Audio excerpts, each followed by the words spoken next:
Rinaldai, apie ką šnekėjotės Rūbinį?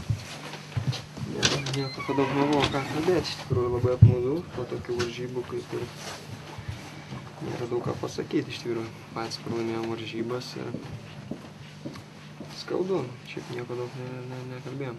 Rungtynės gerai prasidėjo, kas atsitiko ten antrame kėlinyje, ar ta trauma Raisio kažkiek išmušė, ar tiesiog gal tas Rais pradėjo rungtynėti taip, kaip gali rungtynėti?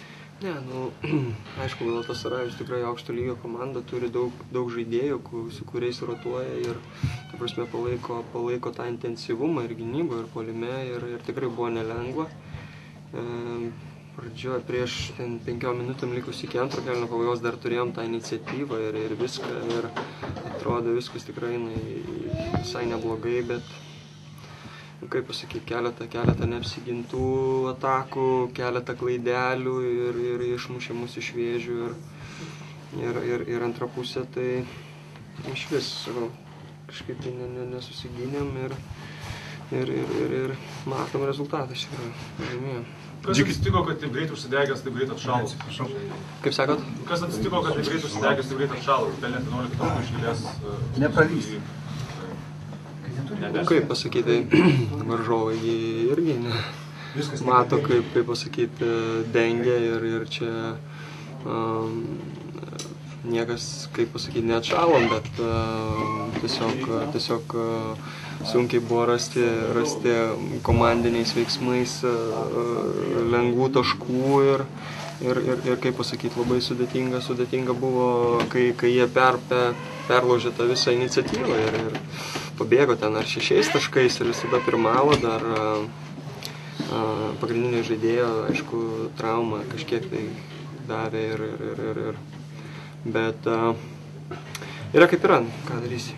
Apibendrinus galima sakyti, kad turkai objektyviai stipresni, ar vis dėlto tiesiog mums nepasisekė? Jie šiandieną laimėjo, tai sakyti, kad mes stipresni, tai būtų kvaila, tai pralaimėjom, tik tai labai skaudu iš tikrųjų, vienos tos pergalės trūko ir visi tikrai norėjom ir degėm norų ir viską pritrūko.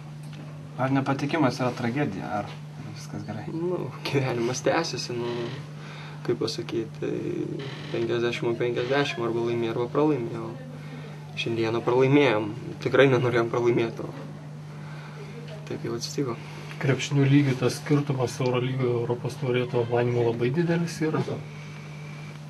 Kaip pasakyti, aišku, Eurolygoje žaidžia geriausios komandos, visų šalių čempionai, visų šalių geriausios komandos ir kaip pasakyti, jau senai nežaidžia Eurolygą, nežinau. Bet Ulebos irgi aukšto lygio lyga ir tikrai nėra silpnų varžovų. Be susižaidimo trūkumo šitos 3 rungtynės atskleidė dar kažkokių spragų komandai? Atsiprašau? Be susižaidimo trūkumo šitos 3 rungtynės atskleidė dar kažkokių spragų? Ne, tai pagrindinis tas turbūt ir yra, tai jūs ir pastebėjot, kad dar šiek tiek gal ir trūksta to susižaidimo ir ne tik puolime, ir gynyboje, ir viskas susideda, bet tai čia tikrai nėra pasiteisinimas ir, kaip pasakyti, kaip ir sakau, visas tas noras, visa ta energija, noras laimėti, turi tai atstoti. Gaila, šiandieną nepavyko ir, sakau, bet reikia žiūrėti priekį ir sezonas dar tik tai prasideda, taip kad keliam aukštai galvas ir einam į priekį. Treneris sakė, kad ilsėsitės kažkiek, kiek dienų suteikia poilsio? Dabar vieną dienelę pailsėti ir tuo jau prasideda LKL'as ir judam į priekį. Ar eisit po šitų rungtynių kartu visa komanda vakarieniauti ir aptart problemų? Ne, nemanau, kad toks vakaras 9 pavalgyti ir miegot. Ne, kažkaip ir gražu. Būtų laimėję, būtų. Jo. Dėkui. Ačiū.